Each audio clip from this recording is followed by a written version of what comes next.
first, please, ma'am. Here?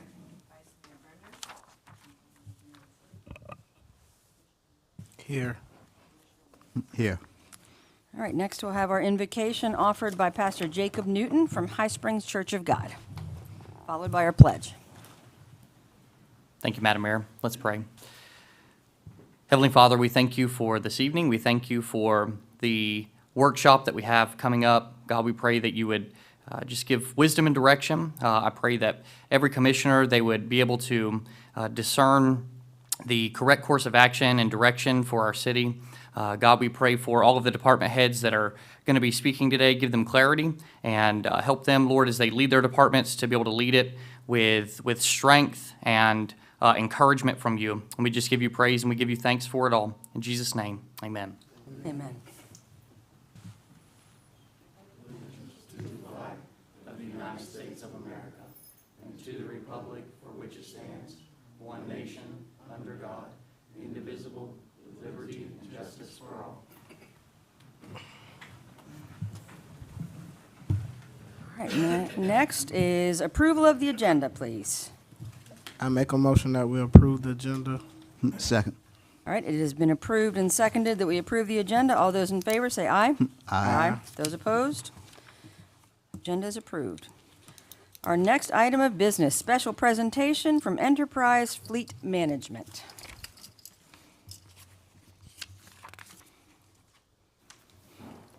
All right, first up. Good evening. Good evening.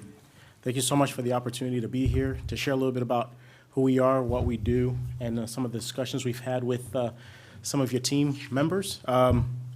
My name is Gene Bordas. I hear a little echo, so I'm trying to make sure I'm not too loud. My name is Gene Bordas. I'm with Enterprise Fleet Management. We are, most people know us as the rental car company. Same company, just we're a different division, sister company.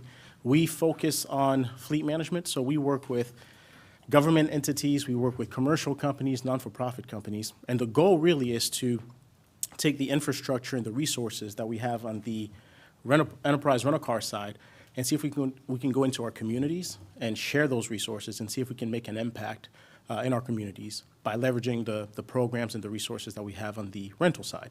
So over the last, now we work with a lot of different government entities, Lake City being one of them that's very close by here. And then couple weeks ago, we just brought on Gaston County. We just got board approval to partner with them as well.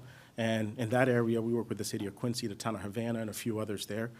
I live in Waycross, Georgia, so I do a lot in the government space there in southern Georgia, and we work with a ton of partners there as well. The reason I share that is because a lot of times people don't like to be the guinea pigs. They don't like to be the first ones trying something out. They want to know that somebody else has done it. They want to know if it's working for them, and we always recommend reaching out to some of these folks and getting some feedback from them as well. Now, you should have a packet in front of you, and we're not going to go through all of it. I'm just going to kind of share some of the information. Now, we've had several meetings with some of your leadership team, and what we've done was the first meeting is always, are we a good fit? Let's just look to see if this partnership would even make sense for the city of High Springs. And what we look for is we look for two things. First, we look for, is this going to be an added expense or a cost savings, right? So if we see that our program is going to be an added expense, then we say, you know what, it's not going to work, because a lot of times the commissioners want to make sure, and the taxpayers want to make sure that they're able to use the tax dollars more efficiently and save money, not to be an added cost. Second, we look for operational value. What are y'all currently doing now? What are the resources that we have available? And can we help implement some of those things to help your program be more efficient, be a little bit better? Or are you guys operating at a high efficiency level right now? And if there's no way we can add value, then we don't see that as a good partnership. And the reason we say that is because we don't see every opportunity as an opportunity for us, right? Because for us, we're looking for more long-term. There's a lot of sunk costs into starting a new partnership, so we want to make sure that it actually makes sense. And for us, the two things that we've seen are cost savings and operational value. So we started the meetings, we gathered some information, and here are some of the things that we found. One is downtime was definitely a factor. Some of your vehicles were in the shop more often than you like them to be in the shop, and they were incurring great costs, right? So we know that we can help the city of High Springs in that area like we've helped other cities and government entities. Second is the police department has done a great job at spearheading cycling vehicles. They understand the concept of, hey, younger vehicles means less time in the shop, and a lot of times if you can leverage your state purchasing power that you have, your state contract, then you can buy the vehicles, have a little bit of equity, and cycle them where it kind of makes sense. So we found that we can help in that area as well.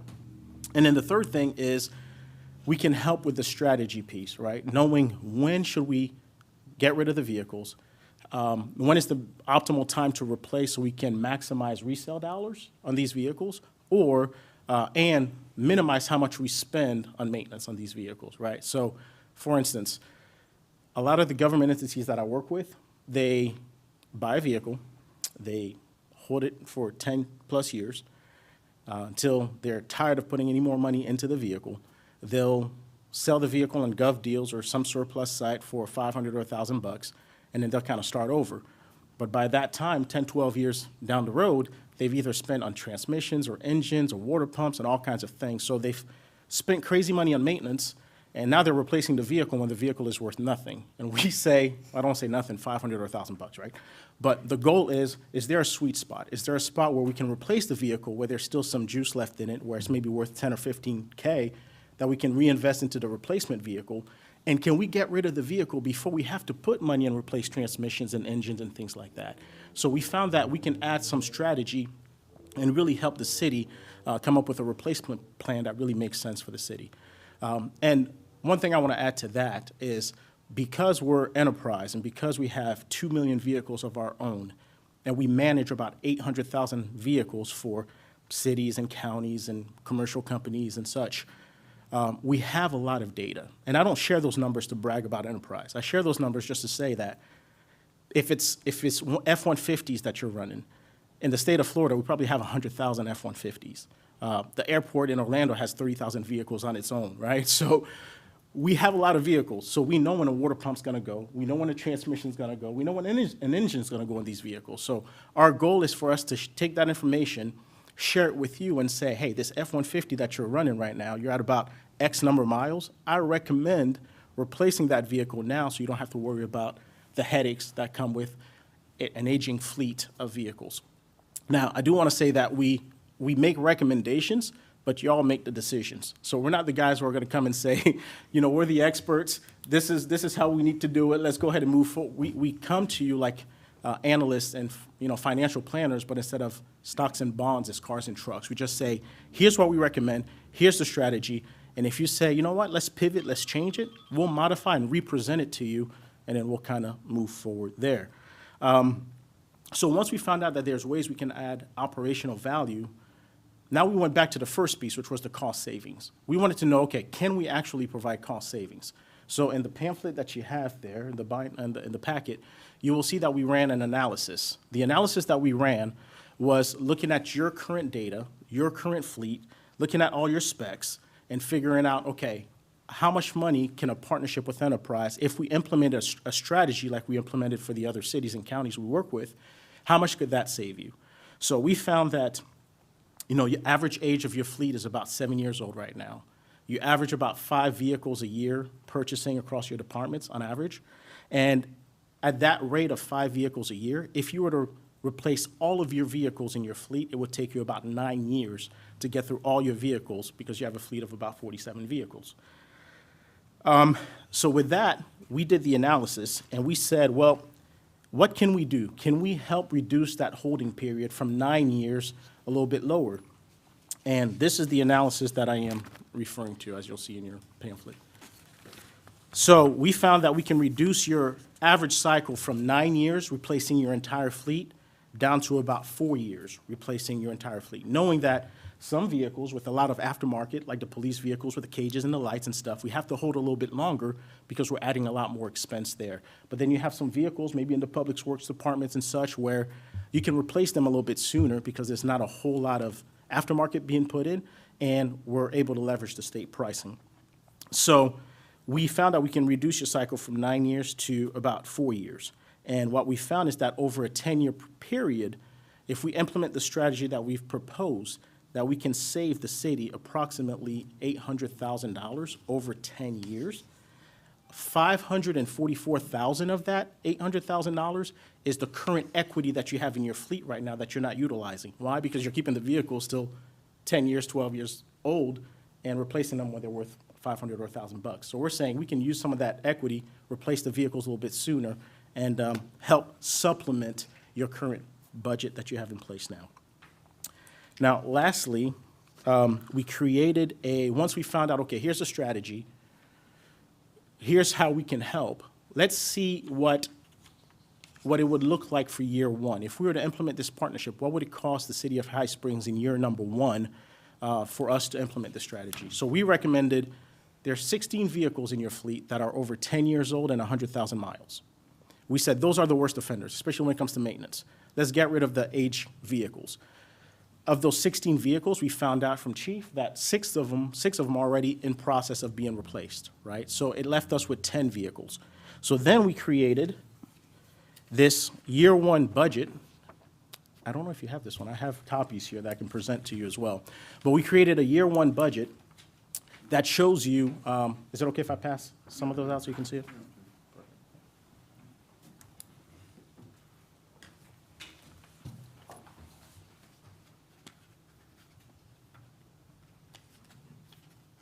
There's a couple of them here. Oh, there you go.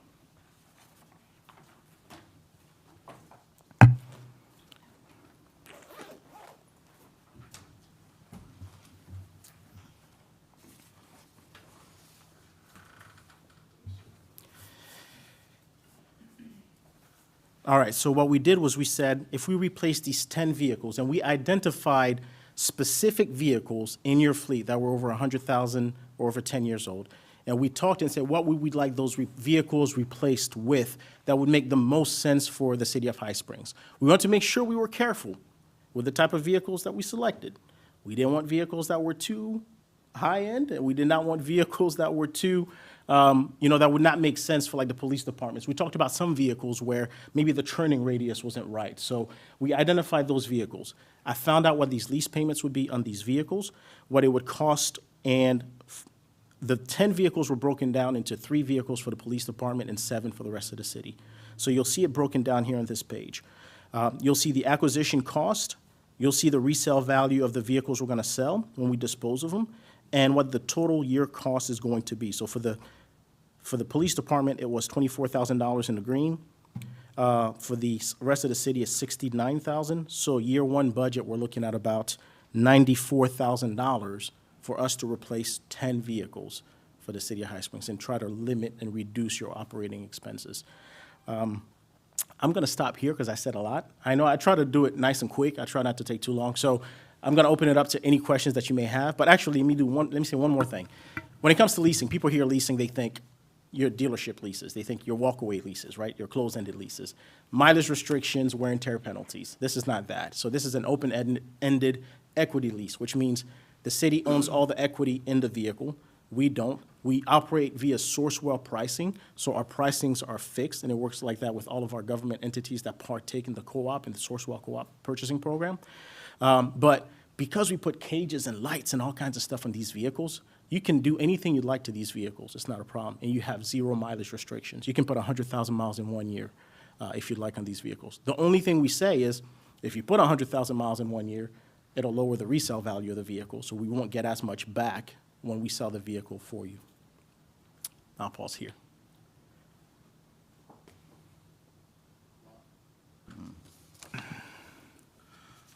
Okay, so what's the difference in this and what we have right now for the leases?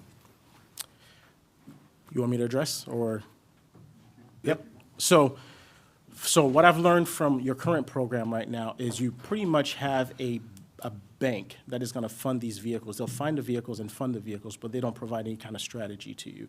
So they don't tell you when to replace the vehicles. They don't tell you when it makes the most sense to cycle them. It's just you, all the work is on your end where you're saying, okay, I think it's time for, actually it's, Chief has been, hey, it's time to replace this vehicle. So he goes and he lets them know and they just fund the vehicles. Enterprise, what we do is we assign you a local team. So we have a team here. I'm based out of Jacksonville. They come and they meet with you 3 to 4 times a year and they say, here's your current fleet right now. Here's what I recommend replacing over the next 12 months. The order banks are going to open up at this time, and it's always going to be cheaper for you to get your vehicles directly through the manufacturer than going through a dealer, because you'll be able to get invoice pricing, not MSRP, and you'll be able to get your full incentive amount off of the price of that vehicle. Now, we do work with dealers as well. We leverage, we do a hybrid approach. You have a total loss, we'll go to a dealer. You have growth and you need to hire a new employee, we'll go to the dealer as well. But the biggest difference between us and the competitors and who you have currently is the strategy piece right now. Right now, you currently still have an aging fleet, and you have an average age of 8 years old of your fleet, and you've got a ton of expenses, vehicles in the shop. So that's the piece that we'll bring to kind of help hit the reset button and get you in a healthier cycle. And you guys recommend flipping the car every 3 to 4 years? So it's based Depending- on how you use them. But our goal here, when we analyze your fleet and your mileage patterns, we said on average it's going to be about 4 years, knowing that some of your police and vehicles that have more aftermarket are going to be closer to 4 or 5 years. Okay. But we identified some where it's probably going to be even 2 years. You have some vehicles that are staged places that don't even do any mileage at all or very little, and that's like, imagine you buy a vehicle. I can go to a dealer, buy a vehicle for $44,000 with your state pricing. Let's say you get it for $38,000. After 2 years, you have 20,000 miles on that vehicle. That vehicle is still worth in the 40s, and you paid $38,000. You can essentially have that vehicle for free if we can cycle it. Can't do that with the police vehicles. Those cost money, but we can use maybe that equity that we can get to offset the cost of the higher end or the costly vehicles. So the 10 that you have here listed is in terms of our highest need. Those 10 are representative of replacements of 10 of the vehicles we currently own. Correct. So we're currently a fleet size of 47, we own 37, and we're currently leasing 10. So what you're proposing is we would double the number of cars we're leasing, right? The numbers you're looking at is implemented. So if you implemented the partnership, you would have the 10 leased because of the 10 that we would replace. So, So right now you have 0, it would be a 0 leased because we're not partnered together yet. okay, so all of the current vehicles that are leased through our other contract, Yeah. where would they go? So right now, we're considering those as client-owned vehicles. We're not considering them leased vehicles, right? We're saying those are owned. So we would cycle those out as needed. You would return them, turn them in, and then we would replace those vehicles as needed. So we can do it 2 ways. We can do it, one, if you say, I want to be done with that relationship, we can put a program together and try to get those leases over to Enterprise, or we can replace those vehicles and you turn those vehicles in, and then we just lease new vehicles through Enterprise. It's whatever's going to be the easiest for the city. Did Okay, that so answer your question? It does. So you're considering the ones that we're currently leasing as ones that we own? Correct. Gotcha, gotcha, okay. Yeah, we'd go to 20 leased vehicles. Potentially, yeah. Okay. So all of the ones that are here, we've got 3 for police, and you're proposing 7 2024 Chevy Silverado 4x4s. What would those be replacing? Those would be replacing 7 vehicles that are over 10 years old and over 100,000 miles, and I believe we identified them as Public Works. You could probably speak more to those. Yeah, most of those are Public Works, they're not all 4x4s, we're just trying to get a number in there of, what we need for four-wheel drive, some we do, some we don't. So we're just trying to throw a number in there to figure out, where the commission wants to go with it.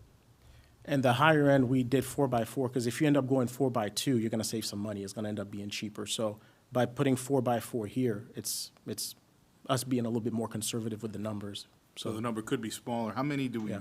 4x4s do we need out of that 7? Well, just in Public Works, I would say 2. Okay, so 5 would Public not need to Works, be? Out of 16 vehicles, 2. Okay. You have 16 total I in have Public 16 Works? in Public Works. So it'd And be 2. does that include the dump truck, or is these just No, these are just regular Regular. trucks that's on the road. 16? And this will replace 7 of those? Yes, sir. And they need to be replaced, don't they? I got 1 in the shop and 1's down. It's not even worth putting money, it's not even worth putting $1 in it. So just a little backstory for you, which I'm probably sure you've already heard, but just so I can say it out so it's on record. Sure. We've had a lot of public comment about people not wanting us to get into leases.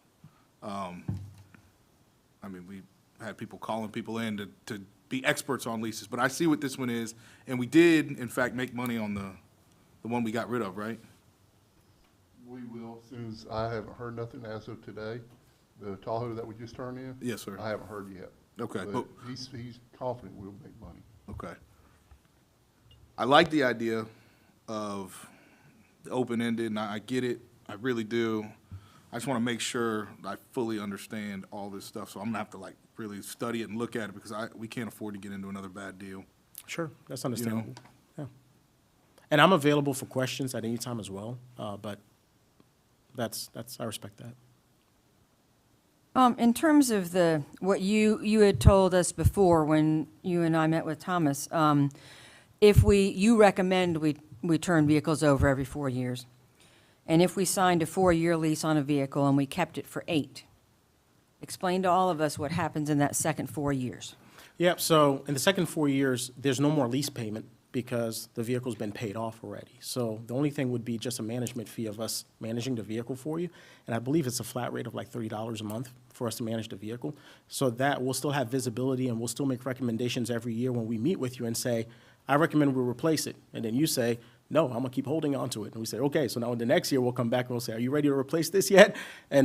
But so on and so forth. But ideally, what we would like is for us, again, back to the first thing that I said about the opportunity and making sure that we're a good fit, is there's a situation that we're in now. We're trying to make the situation better. If we don't make a change, we're gonna keep continuing in the same direction that we're headed. So I hope that the plan is that we would trust the, enterprise fleet management company and all the data we have in this stuff. But when we say trust, I don't say blindly trust. We come and we present you with the data. If we're going to make a recommendation, you're going to have data to, just like you said, I have to review all this stuff. That's what I like to hear, right? That's what we like to hear. You look at the stuff, and my goal is to give you all the information that you need to be able to make an informed decision.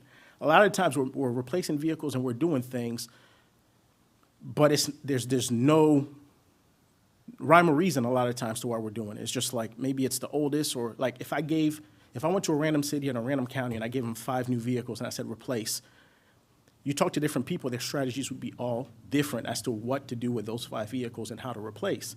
So we're saying, this is what we do. We do this all day, every day. You're not getting that with your current partner right now. They're helping you fund vehicles and stuff. You can turn in vehicles, but they're not helping you with the strategy piece, which is, how long should I keep it? And we mentioned like 4 years holding vehicles, but that's where the strategy manager is really key, because some of your vehicles may be 3 years, some of your vehicles may be 5 years. We may say today, hold this vehicle, we're gonna cycle it in 3 years, and then the market changes, and we say, no, we need to hold this for another year. Or resale values go crazy like they did just after COVID, and we say, no, let's get rid of these things now. But we may not, because we may say, you can get rid and get top dollar, but if you're gonna pay, first of all, you can't find them. And if you're going to buy one, you're going to pay crazy money as well, because they weren't honoring the state pricing as much. So again, all of this stuff to say, that's where the consultant really comes into play with the strategy. So that's what we're all about. So how many lease vehicles do we have now, Thomas? Do you know? Give me a second.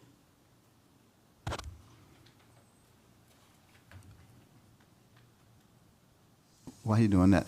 Go ahead. There's 6 right now. One was just turned in, so down to 5. And I'm not sure what Chief has altogether. He's probably got more than that. So you're talking about non-police vehicles, 6 Yeah, down to 5. non-police. Gotcha. Okay. 9? Chief, did we get 9 leased vehicles in the police department just recently? Was that it? Was that the number? All that, and I'm trying to sit here and think about it. In 2019, we started off with 8 leased vehicles, and since then we added a couple, and then we are replacing those 8. So we're somewhere upwards of about 12 or 13 vehicles. And so we took back 1. Is there any more that we actually are taking back other than that 1? I'm sorry. Other than- Chief's, there's 12. Okay, other than the 1 that you just took back, the Tahoe, is there any others that plan on being taken back? Yes, sir. Okay.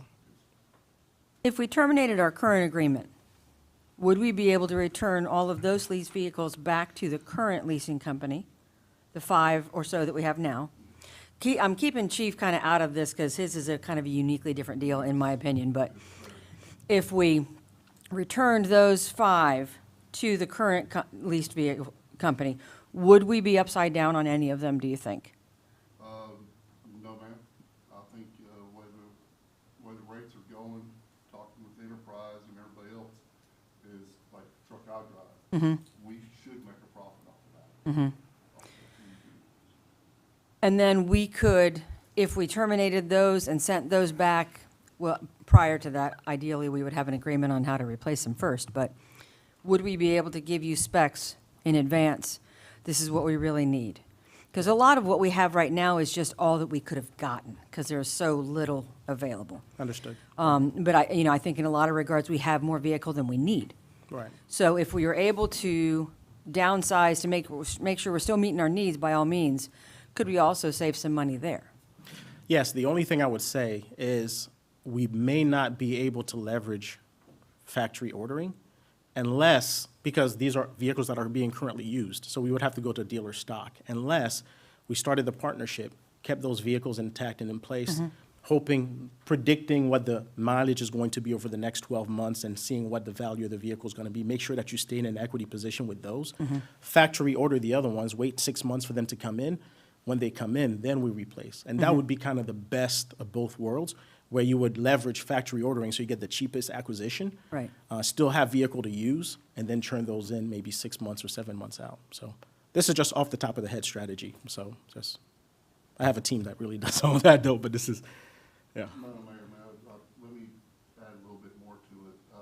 The management that you're talking about is every time we get oil change or any kind of repairs on it, we, the city, have to contact their management group, and they keep it on their computer on a spreadsheet, which we get to see too. And then if this starts dollaring us to death, then that's when they know, say, hey, we need to get rid of this vehicle. Or it's like, hey, this vehicle, let's say it's a 4-year lease and the vehicle is 2 years old right now, we can make money on this vehicle. Why don't we go ahead and get rid of it, and then that money can go towards another vehicle. I've managed this lease before in Lake City. All 250-some vehicles is all leased through Enterprise. And it's pretty neat project, you know, so there's a lot of time on our side too, to make sure we turn in all of our vehicles, which we don't have that many. I mean, our fleet up there is a lot bigger. And this is the only way we can afford it. We couldn't afford to buy 250-some vehicles. So, but they know everything that goes on with that vehicle. Idling time, please explain that, or some people may not know, understand that idling time is worse than mileage. Oh, yeah. Much. It is. And the good news now is the fact that the market doesn't recognize idling hours or engine hours when they look at resale prices for vehicles. So you may have some patrol vehicles or some vehicles where they leave the vehicle on all day. That is not figured into the resale price right now. I figure eventually it will be, it'll catch up, but right now it's not. So you may have vehicles that are on all day, but not really driving super low miles, and you can still get top dollar for them. Well, do we have any vehicles that have high idle time that aren't police vehicles? We don't have that system, and all my vehicles, public work vehicles don't have that data. But I mean, in terms of your need, the use that you have for the vehicle, do you have any vehicles that have a lot of idle hours? Well, the only ones that we need will be something like the utility side that may be on the side of the road, keep our flashers going and stuff. Okay, That'll be the only ones where don't kill the battery now. okay, But besides that, no. yeah.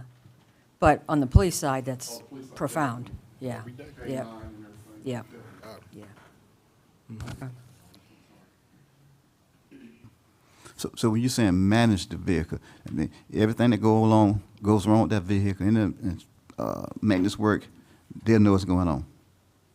Yes, sir. They will know because we have to put it in a spreadsheet that they'll provide for us. Mm-hmm. And then they keep up on every individual vehicle Okay. that we lease. And they'll know everything that's going on with that vehicle. Okay. And then we've also, if you don't mind me adding, we've also now gotten more digital with a lot of our things. So when a vehicle goes to a shop, and we have shops all over the place, they go to a shop and get repaired, then the shop will automatically do the work.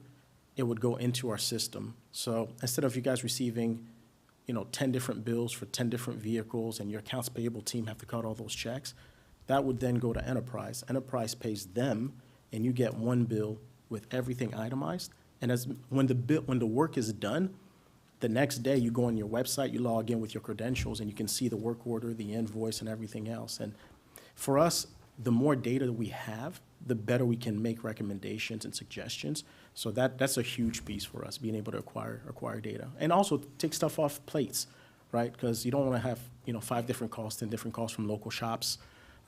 When they call Enterprise, or when your employee brings the vehicle to the shop, the same people that handle our Enterprise vehicles are the same people that handle your vehicles and all of our client vehicles. And they talk to an ASE certified mechanic. And this just happened like last week. Brooks County in Georgia, I don't know if you guys are familiar with that, but Brooks County in the city of Quitman, we partnered with them a year ago. They took a vehicle, one of their own vehicles that were not leased, because we manage all vehicles, right, that the city owns, even if they're not leased through Enterprise. So one of their own vehicles they took to a shop. It needed some work done to it. The shop said it was going to be $1,200. So they talked to our ASE certified techs. They went and looked, and that vehicle was still under warranty, and they didn't tell them that the vehicle was still under warranty. We knew that information, so that $1,200 repair they didn't pay for. So that's the way we try to provide cost savings. Is there are certain things that are under warranty that the shops you'll still end up paying for, just because people aren't aware. But we caught that, and our strategy manager sent an email to the county manager, Jessica there, and said, hey, look, we just saved you $1,200. And it's cool, because I'm a part of those emails, and it's kind of cool to see, cost savings, which is what we talk about, So it would have to go to, do we have any, so it would have to go to an approved shop from you guys? No. It goes No. anywhere? Anywhere.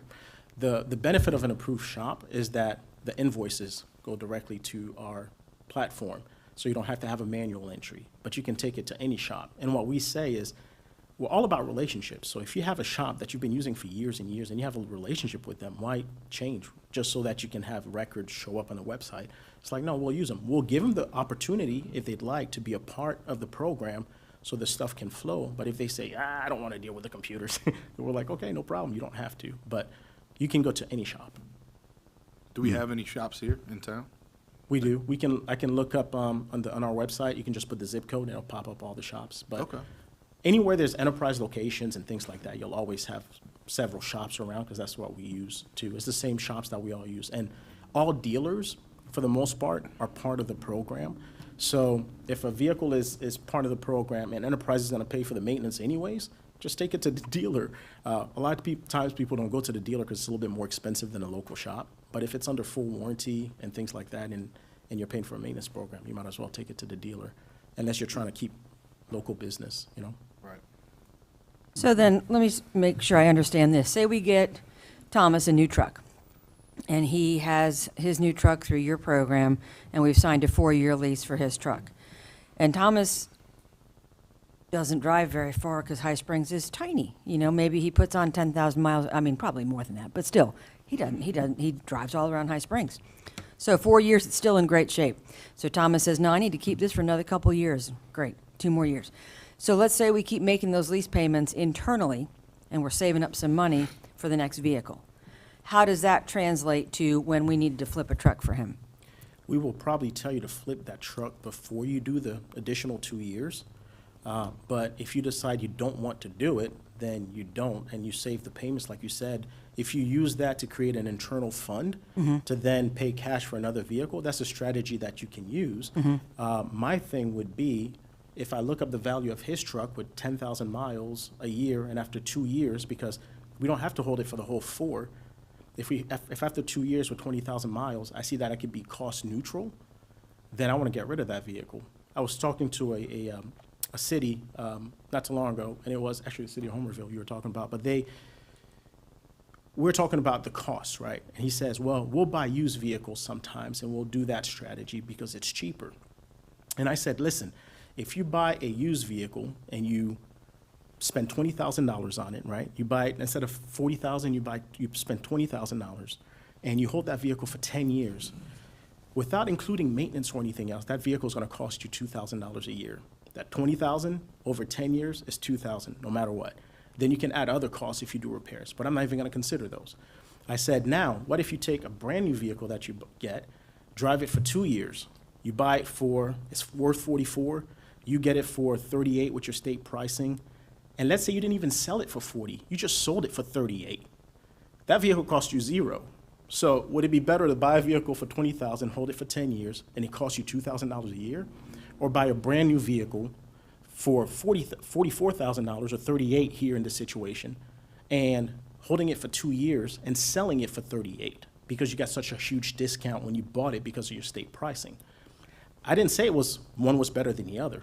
I say I present the information to you, you tell me which one you prefer, and we take a look at it. Because I'm not going to come and say this is cookie cutter and this makes sense, because again, we just present information to you. Now, my personal opinion, I would rather have the brand new truck that's still under warranty that cost me $0 and do that as often as I can versus buying a used truck for $20,000 and it costing me $2,000 a year over 10 years, plus the maintenance because I'm buying a used vehicle, so I'm getting a half off the vehicle, but I'm accepting all the risk because I'm having the vehicle on the latter part of its life, right? So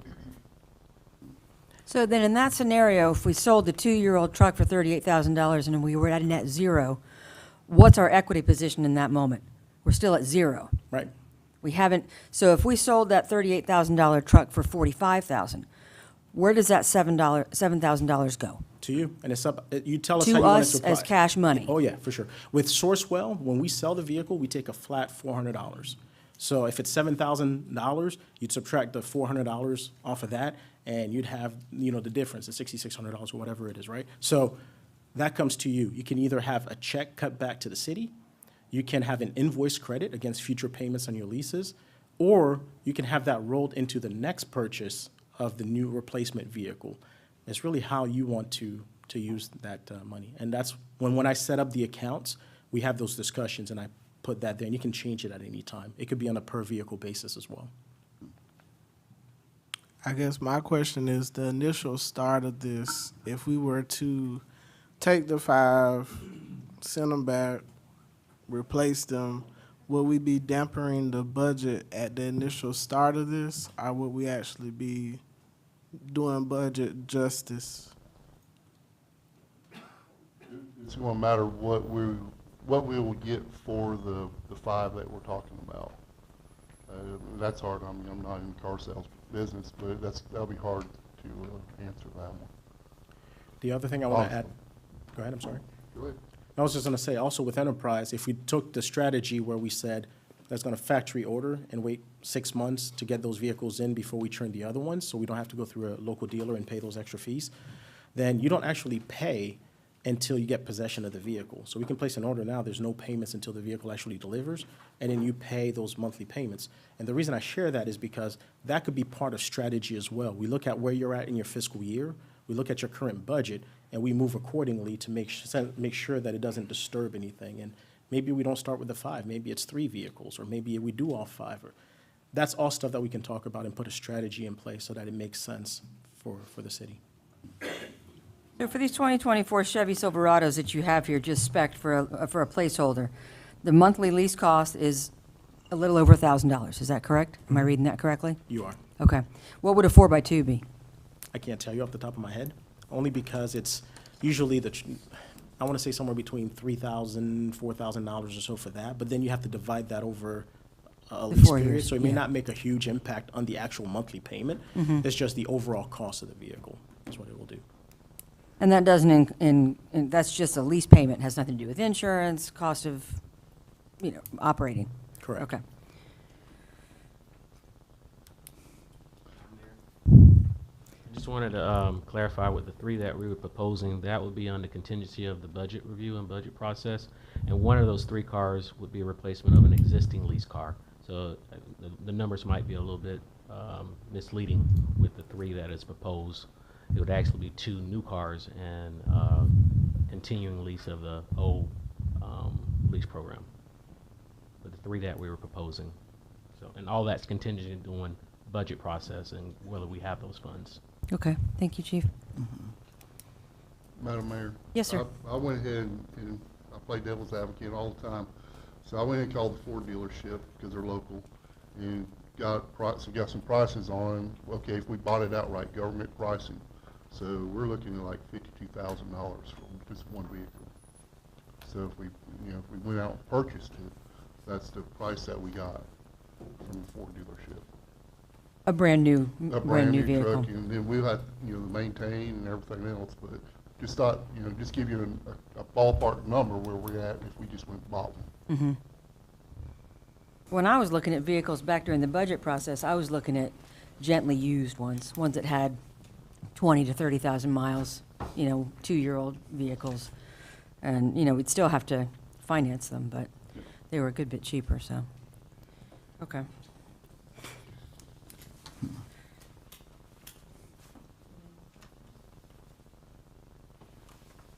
I do think this might be an option. I mean, Thomas, what's your honest opinion? It worked in Lake City? It worked in Lake City. I'm not a lease person. Our assistant city manager that started it up there, 9-10 years ago, him and I kind of went back and forth because I was over all the fleet. And we kind of went back and forth over it and all that. So we were able to get rid of, I had 6 guys in my fleet maintenance shop. We're down to 2 because we didn't need them and all that because we were sending everything out and everything with enterprise, all the bills and everything else. But I mean, I'm for it. I think for our financial state that we are, I mean, I'm not pushing this one, trust me. I'm not pushing anything. My thing is for us to get fleet, because I know how bad my fleet is. Luckily fire and police has been able to start moving some stuff and getting stuff going, and thank God that's happened. But, I'm looking at, public works side of it, because we have the other largest fleet. We're bad. I'm telling you, our vehicles are bad. I mean, we're putting duct tape on and other stuff, so the safety scares me on with my guys. I'll say I don't hate this option, and I actually think this is a far better option than the one we're currently in right now. I think by far, and we aren't in the position budgetarily where we can start. We could buy 5 cars tomorrow if we had to. It's not there, and until we are in a better budget situation, we got to get creative. Well, the main reason I was wanting to bring all this to, because I was assigned to look into this, is for us to start looking at that, because we all know where we're at in the budget. Let's start trying to come up with a solution. You got a problem? Let's come up with a solution, and let's look out at all of our odds. Yeah, and I agree with Commissioner Miller. We got to make sure that this is pro-budget, not anti, not hurting us, because we don't have that wiggle room. In fact, there's some things we got to get rid of. I like the idea of the whole sweet spot approach, but I have to tell you that just from my own personal experience, your sweet spot's very different than mine. I'll drive a vehicle until it's done, so. Yeah. But I get what you're saying entirely, because the market is very different now. And we just have to look at dollars and cents. So Yeah. for us, the sweet spots we're very analytical. So when we come and we present stuff, we don't say, hey, this is what we need to do. I say, here's what the data shows, because you know your city. I can say, hey, let's go ahead and go with Silverados, but you say, no, I want to go with Fords because of X, Y, Z. And I can say, so we leave that up to you. And one of the things I mentioned in our last meeting was, we also have a pool of enterprise vehicles where government entities or companies ordered, but were unable to get for whatever reason. Maybe they went out of business or budget, something happened, and they were unable to take. Those, because enterprise ordered them on behalf of the client, they stay in our enterprise pool. So nationally, we have access to them. Right now, my Jacksonville store, we had 13 vehicles when we met last time. I still have 2, and they're 4x2 Silverado base work trucks, white, and they're $45,000, actually $43,000 right now with the state pricing on it. And I know because Gaston just took 10 of them, right? So we have 2 that are still available, and that's one of the things. Like if we had an immediate need, like one is down or anything else, we can always start with 1 or 2 vehicles because we have no minimums, right? You can start with 1 vehicle. Let's get everything ready. Let's get the maintenance on board and everything else. And then as budget gets situated, then we can implement a strategy. By that time, we've introduced you to your local account team and all that stuff, and you build those relationships, and we can help in the strategy process and put actual dollars so that when you do your budget, then you have actual data that you can say, okay, here's what it's going to cost us based on actual. So based on what I'm hearing, that's probably instead of going with, hey, let's replace all of these now, I would say maybe let's start with one or two to meet some of the immediate needs.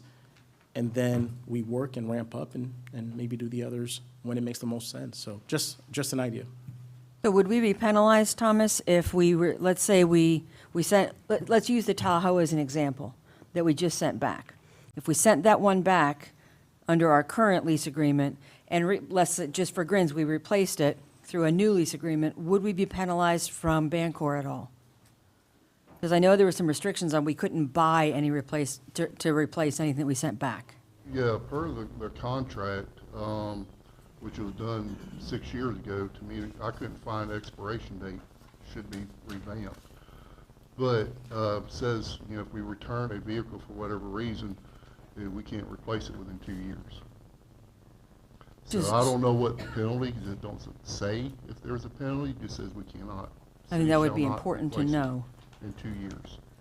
That would be really important to know that, I think. So, one of the things that was being said is they get with Bancor and they buy out the vehicles, they sell them and all that.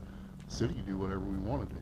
That's what's nice about their contract compared to Bancor's, is we can do whatever at any given time. You just say we're Okay, done, okay. where Bancor can't. You can So- be with us leasing and go to the dealer and acquire a vehicle on your own. The only thing that would, on our end, we would say is why? Like if it's the same price and you can put all the work on us, why would you do the work to go do it? And it would just tell me there's something maybe in the relationship. But you don't have any of those restrictions there at all. So I didn't, that's. So that could be a potential way out of the current situation then, so long as it didn't land us in an upside-down position financially. Okay. It's gonna be a startup cost if we go that way. What do you mean? If we go that way, it ain't gonna be as sweet as that sound. As sweet as that does sound, it's not gonna go that way. Because they're taking over somebody else's vehicle. So I know they're not gonna just take it over and just be like, oh, well, we're gonna give y'all money for taking over somebody else's car. That's not gonna happen. The simplest way, I agree, the simplest way would always be to just turn them in.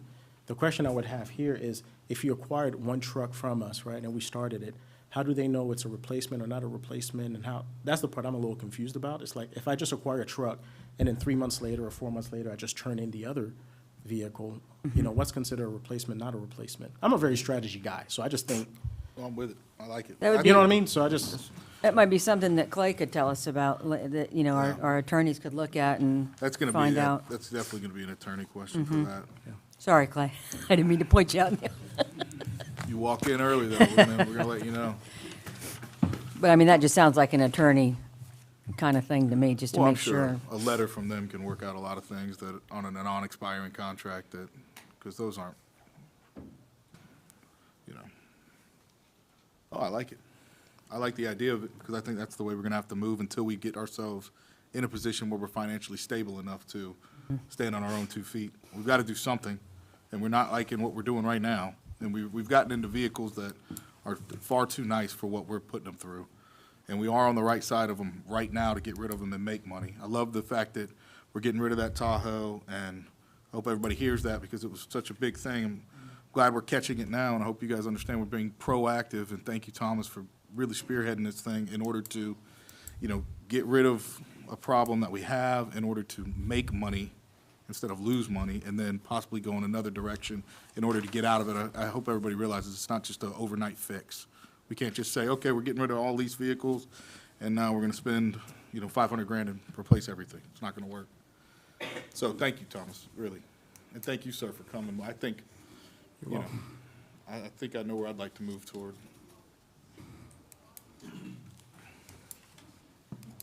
Any other questions? Any questions from anybody in the audience? We don't normally have this many people here for a workshop, so. Okay. Yes, sir. We just want to make sure we just remember this is just a workshop Yes, sir. and all that. And Enterprise always been here for any meetings. So if you need more clarification, you need a one-on-one with them, I believe they would be more than happy. Okay. sure, for sure. Let me clarify something before we go. the factory warranty is still a factory warranty. No matter if they're a leased vehicle, if they tear up, Ford fix it. You got it. Gotcha. So are most warranties 4 years? Well, I'm 3 just saying, I'm years? just throwing Three. that out I'm there. just curious. It's like 'cause- 336. Yeah, Is something what you like that. tend to In see. most Okay, vehicles. okay, And that continues. Yeah. okay. Yeah. And included in this, in the pricing that I provided, that was actually on the non-patrol vehicles. We still manage the maintenance on that, but on your public work vehicles, I included the full maintenance program cost, which means it covers it up to 100,000 miles. So if an engine goes, a transmission goes, it doesn't matter, up to 100,000 miles, it's like an extended warranty. Enterprise pays for it. The only thing that we don't pay for are some of the wearables, which is brakes and tires, just because we don't want to charge you for 2 sets and you only use one, so, but everything else would be 100% covered under the current program that we have now, up to 100,000. Except for regular maintenance like oil changes and stuff. That's included. Everything's Oh. included. It would be included, everything. Oil changes. Everything. That's what I'm So- saying. It's a great. I've been Sense- signing a sense- lot of checks for Yeah, repairing repairs, vehicles yeah. lately. Sense-wise, it just makes sense because it's taking a lot of pressure off us financially. Yep. Yeah. And I love the idea of taking the pressure off the people cutting the check to Yeah. different things every time. It's all in one place now. Itemized for them with a computer system backed by a major corporation. I like. Yep. And you got to think about it this way. There's not vehicles, okay, they're not vehicles just going to be sitting there. These vehicles are just being used by the employees. So we have to try to do what's best to save us costs and then plus safety-wise and something that's reliable. Just, Is there a difference in cost to insure a leased vehicle versus an owned vehicle? I actually get asked that question quite often. What we've seen is really not much because you get some benefits for having additional safety features and perks and stuff on the vehicles versus having a 10, 12-year-old vehicle. So it usually evens out. So we don't ever come and say, you're going to save money in insurance by doing it this way. You don't. It's usually just kind of evens out. Okay. Yeah. Think of any other questions I have? that's it. I got a better understanding now. Okay. All right. It doesn't look like anybody from the audience has questions, so thank you so much. You're very welcome. Thank And you for did your you time. want to, did you want to clarify the Bulldogs Gators thing now? That was Tim. So I'm not going to get in Tim's mess that he But I created. mean, That you're was the here, so I thing. think you need to So, own it. Is this videoed or? Yes, it is. Then I will stay out of it. Thank you. Yeah, I appreciate it. You close enough to the Florida line Waycross. That's That's not right, that far. I can that's throw right. a rock from here to there. There you go. There you go. Appreciate your time. Thank you so much. Thank you, sir. I appreciate it. All right, we'll adjourn for 8 minutes. Did we want to, are we finished with our discussion, I guess? Yeah. So, motion to adjourn. Said moved. Okay.